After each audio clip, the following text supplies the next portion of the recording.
What do my technical Luddite landlord and an IT specialist I recently spoke with have in common? Stick around till the end of this video for the answer. Hello all, Straight Talking Fedora Chick here, and welcome to the channel. If you are new here, please consider subscribing and hit that bell icon so you can be notified every time I upload or go live. Well, one recent event, a betrayal of trust, if you will, from somebody who I was very close with, or so I thought, taught me a very important lesson recently I am still smarting from. And it has been very difficult to move past it. I have the projects coming up like Grandma Dramamine and such, and yet things have been very difficult to move on. It's been hard to be inspired. I did, however, decide to put this short video up warning you that sometimes newer technologies are not safe, and thus sometimes these old school methods we grow up with are best. Now, I'm not the first person to say something like this, nor will I be the last. But my story is a little bit of an unusual one. I'm not going to go into detail about my story. This is merely a shorter video to serve as a warning to you all. I was, if you will, at the butt end of an alleged e-transfer scam, or rather an attempted one that failed mercifully. But one day, such a scam could be successful and hit the mother lode, especially if the intended target is not one to pay attention to details, or not one to talk if it happened to, or one that is not heard if they do try to talk. It could be from anyone, really. Long story short, in my case, someone I knew very well, or so I thought, somehow managed to set up his account to where he would not have to answer a security question, an automatic authorization, if you will, which in and of itself is not unusual, except my bank doesn't offer that. And now after what happened, maybe my bank is onto something by being a little behind the times. So anyways, but here's where it gets unusual. So when he set up his own automatic authorization, he somehow used my email instead of his. Yeah. As a result, anyone who would attempt to e-transfer me money would receive a message that whatever funds they transfer to me would go to this individual directly instead without answering any security questions. Now let that sink in. Do you see how easy that was? It's too easy, no? What's worse is that when I first brought this to the attention of my bank's customer service department, it was apparent they themselves had never seen nor heard of such a thing. Obviously at a loss, and as such it led to heated arguments, which I won't get into detail right now. But he did appear at a loss, this customer service rep from my bank, to say the least. Same happened when I got in touch with Escalations, who subsequently referred me to their fraud department. So now, I hope someday the technology on this will improve. It's a good idea.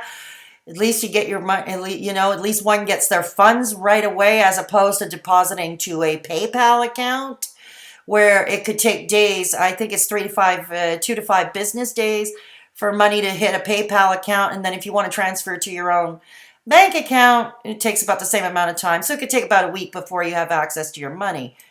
But maybe that's what makes it safe right now. So anyways, maybe the technology will improve, but that is not today. Meanwhile, law enforcement is not going to do anything in my case, at least not in Canada, unless a significant amount of money was taken, say over $1,000, for example. Now, I'm not sure how this works in the United States. And in the United States, for those who don't know what an Interac e-transfer is, I believe you call it an email wire transfer in the United States to my American viewers. Email wire transfer. So it's the same kind of thing. You know, So it is up to us to be vigilant.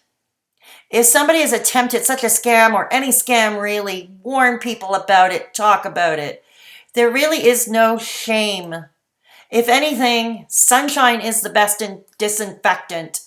And these people perpetrating these scams, alleged or otherwise, need to be brought to the forefront. They need to be held to account, especially if law enforcement will not do anything due to something like an alleged attempted fraud being not on the books in your jurisdiction.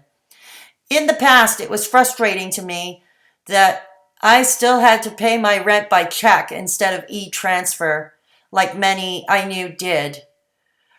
I thought my landlord was simply a technical Luddite behind the times, and he probably is. However, maybe he's onto something. Also, one of the IT specialists I talked to about what happened to me, as well as a network administrator, both told me that they never e-transfer. So they have that in common with my non-technical landlord. There it is, the answer to the question I asked at the top of this video. Neither my non-tech landlord or the IT specialist I talked to use e-transfer. Both still pay with checks or money orders, sometimes good old PayPal. And I do remember there was a kid that made the media in Montreal many years ago, a 15-year-old who was a master hacker, simply known as Mafia Boy. Later on in adulthood, he used his skills for good, helping secure computer systems. And he gave an interview on radio, and he said he doesn't even bank online, that he did not recommend it. And this was coming from a kid who was an expert hacker. Something to be said about that, wouldn't you?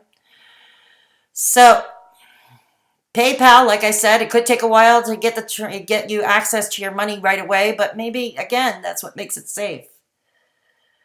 There are people who you think are your friends, but really are not. Hell, even family even scams their own family members. It happens all the time. It's a cruel reality, but the sooner we learn that, the better. First step in trying to solve a problem is to first acknowledge there is one to solve in the first place, especially if one, and as an intended target, is a vulnerable member of society. Somebody with mental illness, for example. Somebody like myself who has dementia, somebody with Alzheimer's, or any other health issue that affects their cognitive abilities. Some deemed marginalized by society. Somebody who is plain alone in the world, who is largely ignored, is easily a target for such scams. Be vigilant. Back to our regularly scheduled programming. If you like this video, please consider subscribing and hit the bell thingy below, and please hit the thumbs up on the way out the door. If you wish to support this channel, please check out my Patreon. Link is in the description box.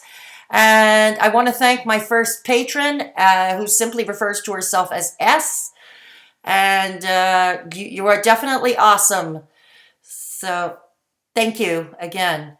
Take care of yourselves and each other. Again, please be vigilant and do not use e-transfer or wire email transfer. Thank you. And Straight Talking Fedorchik over and out.